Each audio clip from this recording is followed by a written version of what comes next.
Protezlerde global bir problem. Gençler. Gördüğünüz gibi şu işlemi. Düz burada işlemini buranı tam ettik. Gördüğünüz gibi kaldırdık, yeniledik.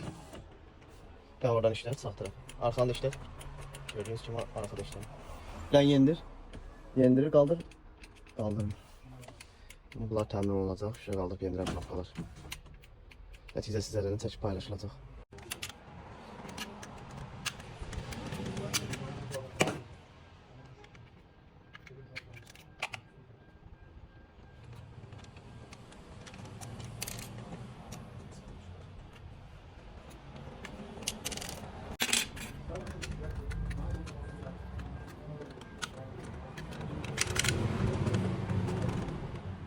Gördüğünüz gibi təmin olundu.